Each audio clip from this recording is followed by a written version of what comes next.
Hello everyone, a very warm welcome to my weekly update. I've lost count of the number of times on this vlog that I've mentioned that the UK Food Security Summit is going to be happening at number 10 anytime soon.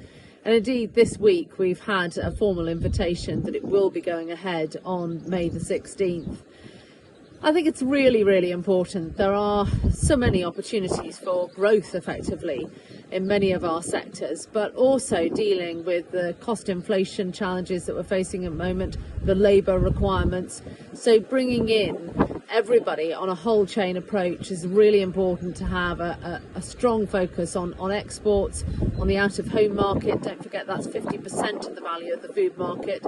Of course, retail, keeping retailers loyal to buying British, and the procurement market, out of home, our military, our schools, our hospitals, £4 billion worth of market opportunity there. And don't forget the Prime Minister himself committed to 50% of procurement being sourced locally, being British.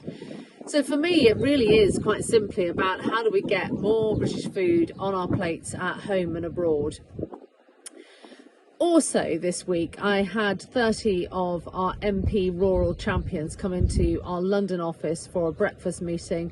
I was joined by our Director of Policy, Andrew Clark, to really go through what they are hearing on the ground through the ELMS process and the SFI, what we have been doing. Of course, I've talked many times about the roadshow that is ongoing that David Exwood is leading around the country. But the strong message that we're getting back is that the payment rates, particularly on grasslands, are not where they need to be. The income for gone model simply doesn't work. It was never going to work. And it isn't showing that the value, effectively, of the biodiversity and the carbon sequestration in those grasslands. Of course, local elections coming out today, those results. So there is a clear and pressing need for all parties to be engaging.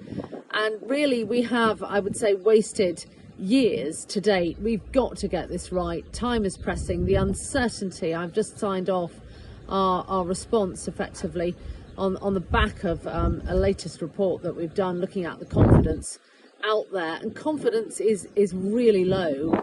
It's almost at a record low right now. And most of that has been driven by the lack of certainty as to what the policy framework is going to look like, on top of course, all the challenges of cost inflation. So great meeting with them. We're going to keep doing it, keep that, obviously, the level of engagement, but it just helps to spend a couple of hours discussing these issues. And then finally, some of you might have seen it last night, I was on Question Time in Telford, a fair distance, it's fair to say, from here. I went from London to Telford and then back to here, finally landed back at the farm at 1 o'clock this morning, so apologies for looking probably a bit bedraggled. But it's always a great opportunity to be on Question Time, to talk about our fantastic industry, the opportunities that are out there. There were questions on would we be committing our allegiance, pledging our allegiance to King Charles, which I said I absolutely would, and indeed praised his commitment to farming as a landowner himself. A lot of tenants, of course, that he's worked so closely with over the years, and been a passionate campaigner on farming being the solution to climate change. Questions as well on AI, technology, robotics.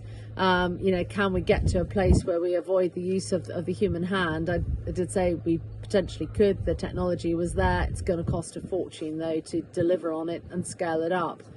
But it's always a great opportunity, and I'm on any questions next week as well. So the media circus sort of keeps rolling, but the more we can do to get the message out there, it's a key part of what the NFU does. What I've always reiterated, working out the policy on one hand, campaigning on the other, and our press office do such a fantastic team in giving me these opportunities. A whirlwind trip through wherever you are. I do hope you have a wonderful weekend, and I really look forward to speaking to you next week. Many thanks.